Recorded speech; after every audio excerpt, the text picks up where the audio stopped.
Astagfirullahaladzim, astagfirullahaladzim, alladzi la ilaha illa huwa al-hayyul qayyum, wa la hawla wa la quwwata illa billahil aliyyil azim. La hadratin Nabi Mustafa Rasulullah sallallahu alaihi wasallam wa ala alihi wa sahbihi wa dzurriyyatihi wa jami'il muslimin wal muslimat wal mu'minin wal mu'minat wa sallallahu alaihi wa sallam. Al-Fatihah.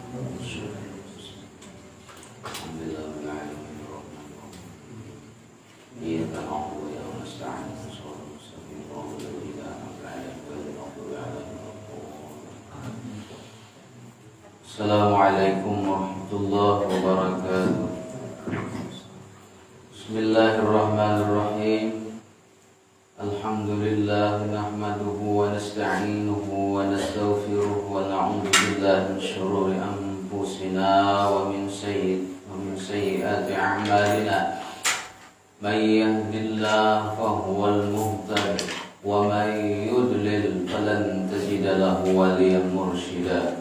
Asyhadu an la ilaha illallah wahdahu la syarika lah.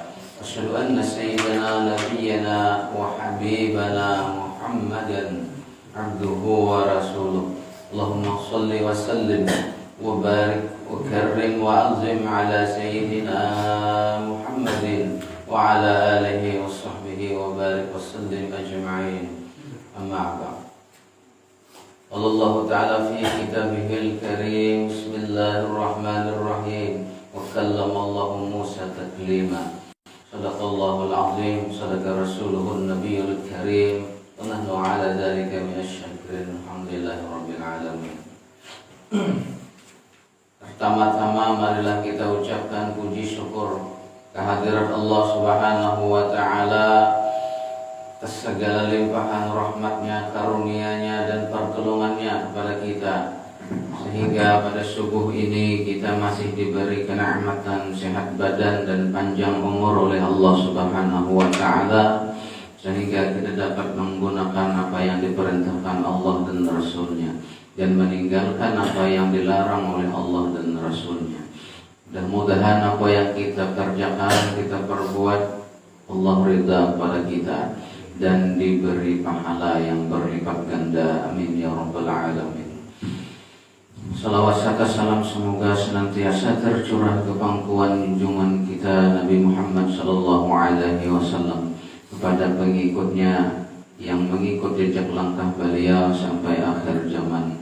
Bapak Ibu yang dirahmati oleh Allah Subhanahu wa Ta'ala, jamaah salat subuh yang dirahmati oleh Allah Subhanahu wa Ta'ala, kita masuk kepada sifat yang ke-13, yaitu sifat kalam.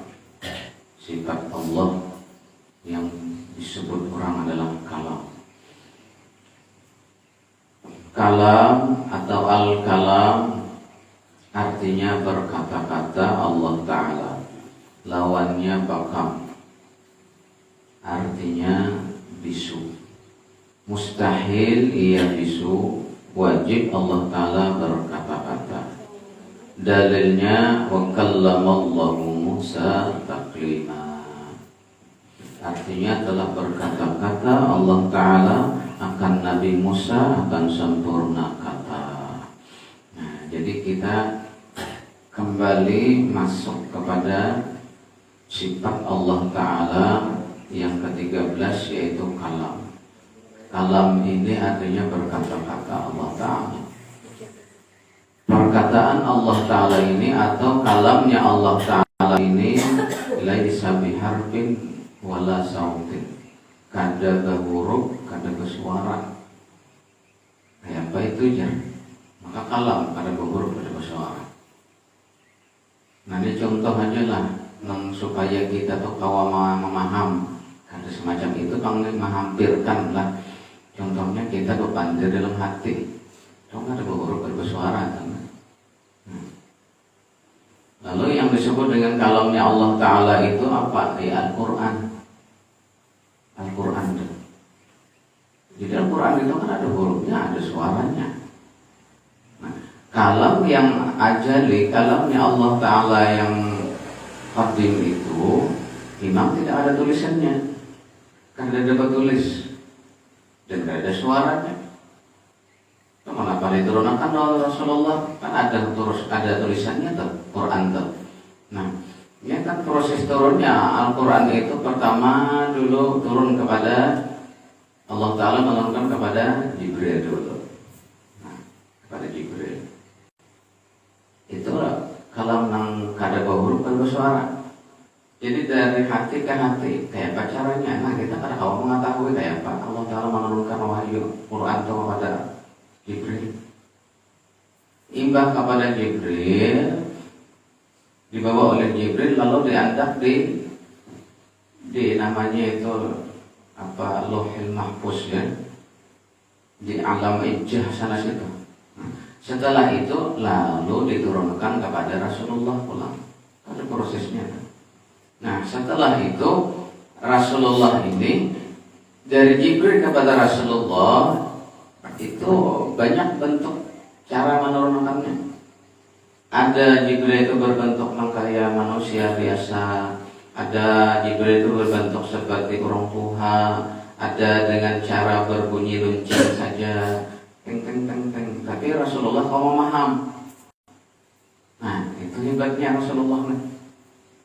Kada berhuruf, kada bersuara. Jibril itu ada yang langsung dibacakan oleh Jibril. Iqra. Ada di Rasulullah kada bisa baca. Iqra. Kada kawan. Iqra bismi rabbikal ladzi khalaq. Lalu dipalok oleh Jibril Rasulullah. Hanya kau baca. Dari mulut Jibril ke hati Rasulullah. Lalu Rasulullah yang mau ucapkan. Nah, lalu ada tulisannya diucapkan oleh Rasulullah, lalu ditulis oleh sahabat. Itu prosesnya. Nah, kita yakin Allah Ta'ala itu bersifat kalam, kada berhuruf, kada bersuara. Nah, kayak orang berpandir di hati. Orang pada di hati adalah hurufnya, ada suaranya, tulisannya kada ada, ya kan? Suaranya kada ada, di hati berpandir itu. Nah, lalu yang ada ini Quran yang kita baca itu adalah kalamullah. Al-Quran huwa kalamullah al-munazzalu ala Rasulillah sallallahu alaihi wasallam, al-muta'abbadu bitilawatihi. Quran yang ada ini adalah kalamnya Allah yang diturunkan kepada Rasulullah, menjadi ibadah bagi orang yang membacanya. Bagi orang yang membacanya jadi ibadah kan? Karena dia kalam Allah. Nah, beda dengan hadis qudsi. Beda dengan hadis qudsi kan. Ini nang kalam Allah. Kalau yang hadis qudsi itu kan dari Rasulullah, dari Allah lapasnya dari dari Allah maknanya, dari Rasulullah lapasnya itu diucapkan oleh Rasulullah. Ini kalam yang Al-Quran itu. Maka patut bagi mukminat bahwa ia banyak zikir kepada Allah, banyak menyebut kepada Allah, banyak ingat kepada Allah. Dengan pengharapan mudah-mudahan Allah juga selalu memberikan rahmat kepada kita. Bila kita banyak ingat, banyak menyebut kepada Allah, menyebut nama Allah atau baca Quran, maka dengan harapan dengan kita membaca Al-Quran itu, Allah juga menurunkan rahmat lewat kita. Bila kita ingat lawan Allah, Allah pun ingat lawan kita. Zikir.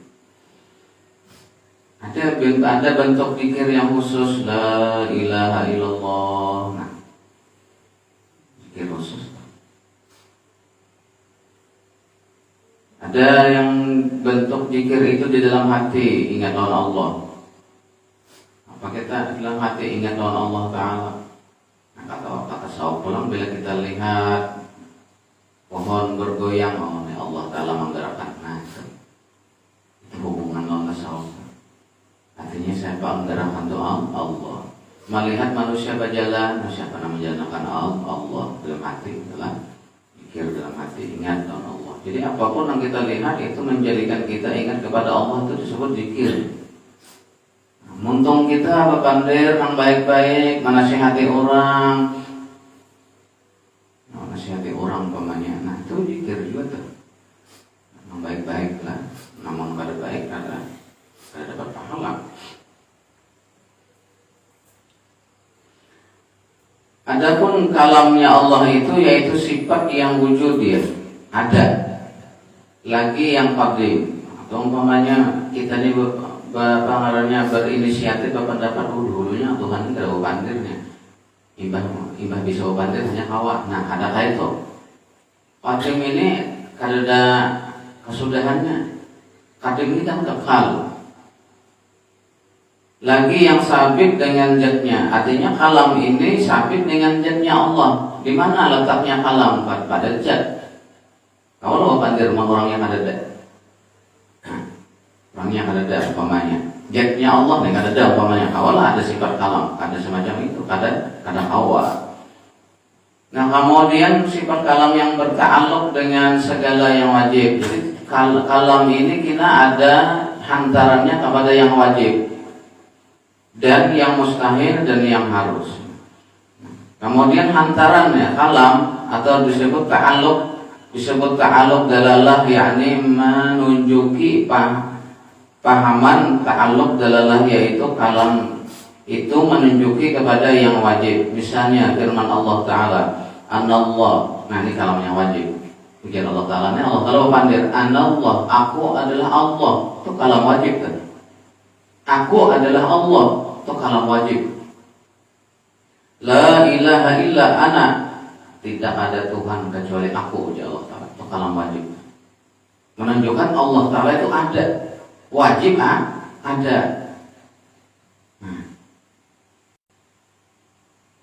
Anallah la ilaha illa ana, itu kalam yang menunjukkan kepada zat Allah Ta'ala yang wajib ada. Allah Ta'ala berfirman langsung bahwa aku jar Allah Ta'ala, aku jar Allah lah.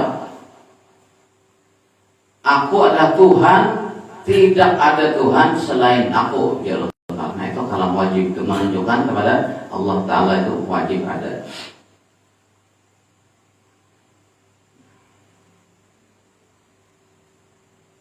Maka ini adalah kalam yang disebut kalam wajib. Dan kalam yang menunjukkan kepada yang mustahil. Ada juga Allah Ta'ala berfirman, tapi mustahil. Allah Ta'ala berfirman apa? Innallaha sadisu salasatin. Sesungguhnya Allah itu, ini perkataan Nasrani lah, perkataan orang Nasrani tapi mustahil. Tapi di Quran ada anaknya.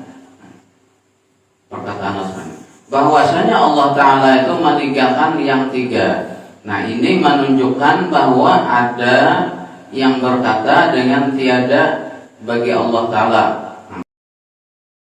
Tiada bagi Allah Ta'ala itu artinya Allah Ta'ala dikatakan tiga. Mustahil Allah Ta'ala. Nah ini kalam menunjukkan yang mustahil. Di Quran memang ada bacaannya.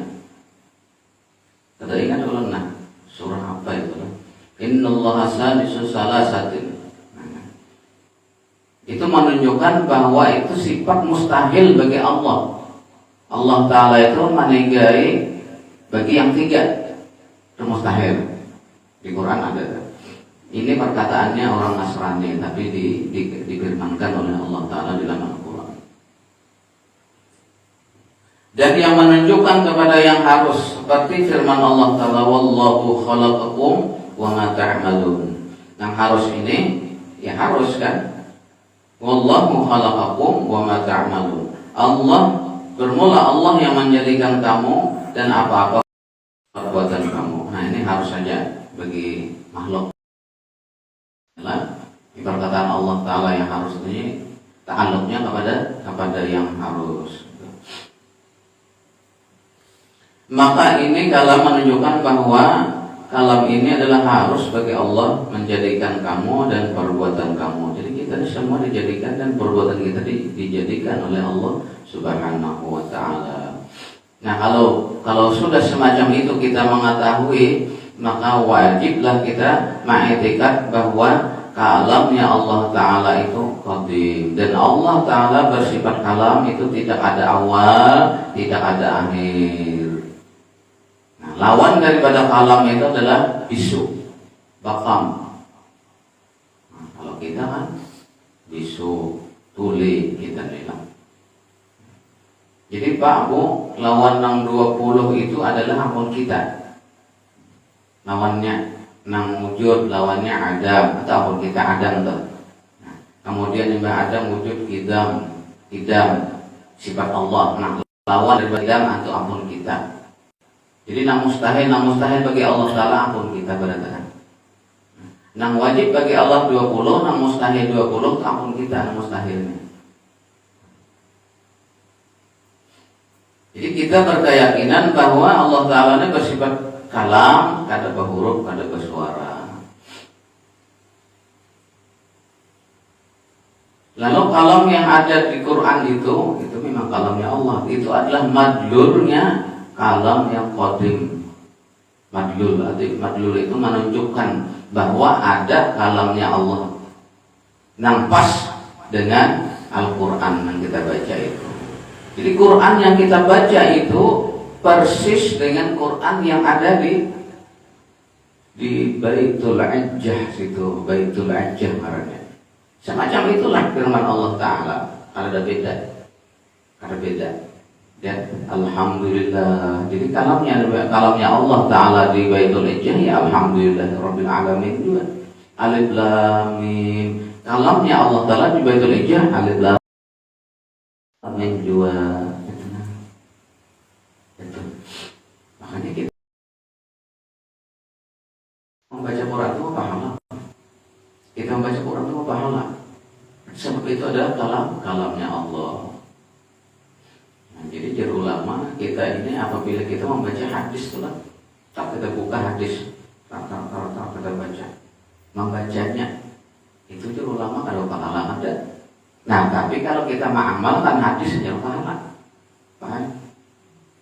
Kita membaca, mungkin ada basic kitab di rumah Riyadhus Shalihin atau Sahih Bukhari atau Sahih Muslim, biar baca,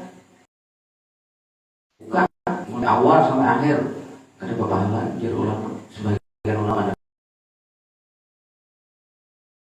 pahala, sebagian ulama kalau pahala. Tapi kalau kita begitu mengamalkan hadis hanya pahala, ya kan? Coba pian baca bab sedekah, kalau pahala ya. Tapi begitu kita mengamalkan sedekahnya pahala. Tapi kalau Quran kita buka Quran, alhamdulillahirabbil alamin, berpahala kita baca. Alif lam mim, berpahala kita baca. Apalagi kita mengamalkannya. Beda dalam hadis kalam Allah. Makanya definisinya Al-Quran itu, definisi kalam Allah itu, definisi Quran itu, ya, Al-Quran huwa kalamullah, al-munazzalu ala Rasulillah, al-muta'abbadu. Nah, di sini kita garis bawahi, muta'abbadu, nang menjadi ibadah bagi orang yang membacanya. Jadi kita duduk santai itulah baca Quran ini. Lagi berpandir lawan Tuhan nakon. Dia hakikat di hati bae. Aku berpandir lawan Tuhan. Membaca kalamnya Tuhan. Insyaallah Allah Taala berpandir lawan aku. Ya kan? Nah, kita banyak pikir tadi. Apalagi orang hendak meninggal. Orang hendak meninggal itu banyak berzikir. Yang namanya katakan yang lain-lain. Mengatakan warisan. Tuh tanahku di sini ada di Gambut itu siapa segi 4 sini. Bisa karat sudah, berhina sudah satu-satu turun naik kan satu-satu. Nah, saya makan terus saya pulang melapas. Nah, itu kan satu-satu tuh karena turun naik. Nah, kita tidak enak turun naik. Ini masih nikmat benar bagi kita ya. Kita kalau sadar benar turun naik kan, napasnya luar biasa dia. Nah, orang kalau berhina tuh bang, berimpus, oksigen.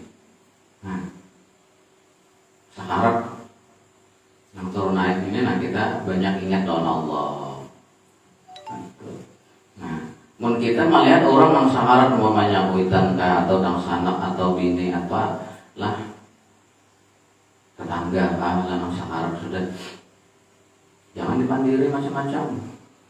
Pian apa nang diwasiatkan pian orang sakarat suruh wasiat. Wasiat itu berdahulu kan menghadap nang kena sauyu-uyu sudah kena merasa sudah kena parat sudah.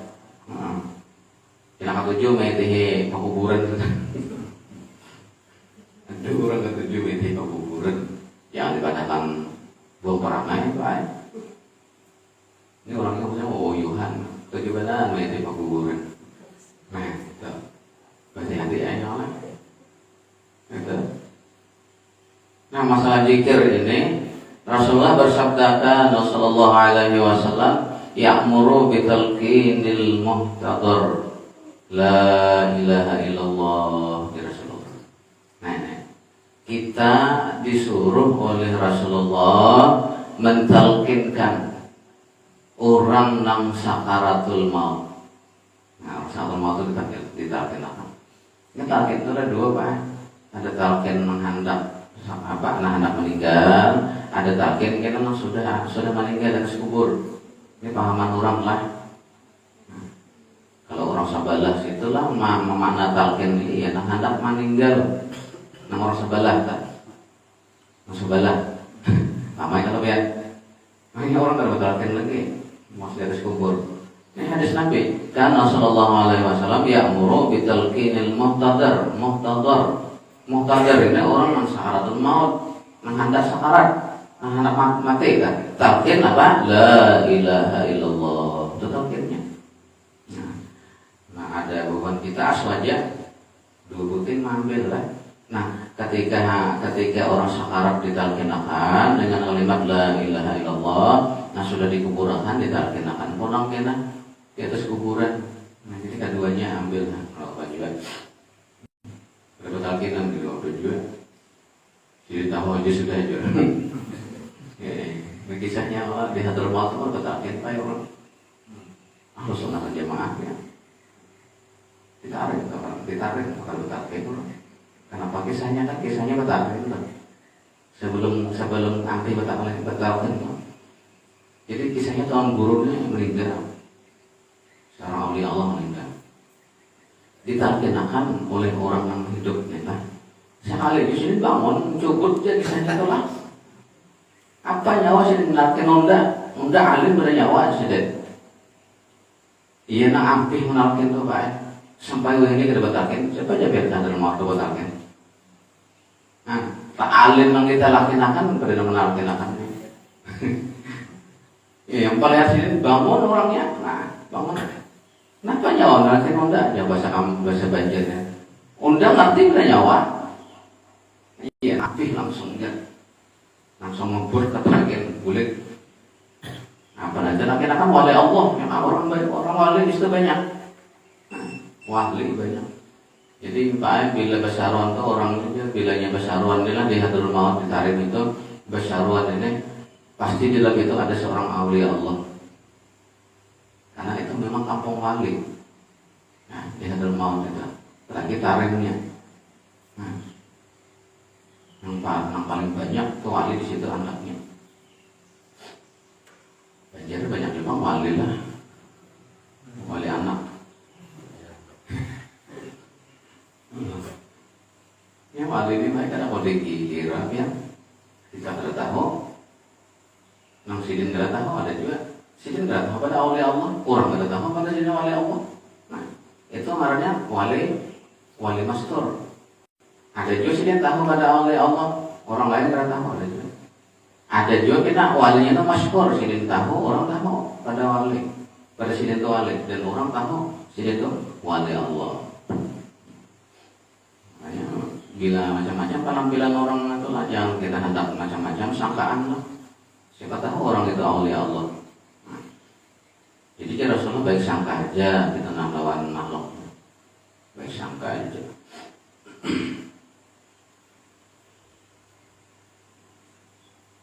Terus Rasulullah sabda Nabi, sabda beliau lagi, "Oh yaqulu jawidu mautakum la ilaha illallah." Fa inna man kana akhiru kalamihi la ilaha illallah dakhalal jannah. Nah, itu. Yang masalah la ilaha illallah. Bersangulah oleh kalian, bersangu-sangui, sanguilah oleh kalian akan orang yang hendak mati. Nah, hendak matilah dengan kalimat la ilaha illallah. Fa inna man kana akhiru kalamihi, maka bahwasanya orang yang adalah akhir kalamnya, akhir perkataannya la ilaha illallah, dakhalal jannah, masuk surga. Nah, ini baik. Makanya kita hendak guring itu di akhir kalam kita ini la ilaha illallah, hampir jangan pandir lagi lah. Bila kita guring malah hendak guring, nah. Baca yang lain, apa nanti suruh Rasulullah baca terus. Nah, tutup dengan la ilaha illallah. Buat Muhammad Rasulullah lah. Hadis ini kan cuma la ilaha illallah. Muhammad Rasulullahnya berarti kada dibuat. Nah, itu la ilaha illallah sekali. Menandak 3 kali boleh. Orang lagurin gitu loh. Kita rajin wirid tuh lah. Wirid tuh bilanya orang wirid yang biasa itu kan la ilaha illallah itu kehabisan. La ilaha illallah, la ilaha illallah. Tapi kita hanya sambung Muhammadur Rasulullah boleh ya. Tapi kalau menjikirkan orang yang sakarat yang dibuat Muhammadur Rasulullah, cukup la ilaha illallah. Bila kita menjikirkan sebelah kanan, kepalingnya ke sebelah kiri. Nah, itu orang sakarat apa gitu lah. Jadi menghadapi 2 Pak. Di sebelah sini jikir orang, di sebelah sini syaitan yang mengganggu. Dan makanya nyoba pulang balik mengatur ketika sakarat pun. Hanya main dari syaitan itu, main dari syaitan. Syaitan kita tujuh mengganggu orang, apalagi orang pada sakarat. Ya syaitan aku Tuhan nyawa, enggak Tuhan nyawa enggak. Mau kita belajar tauhid apa? Kawak kita menolaknya. Oh, Allah Ta'ala ada bentuk, Allah Ta'ala ada kaidah nyawa. Dalam hati inilah umpamanya syaitan ya, datang ketika sakaratul maut, kita belajar tauhid, Allah Ta'ala itu ada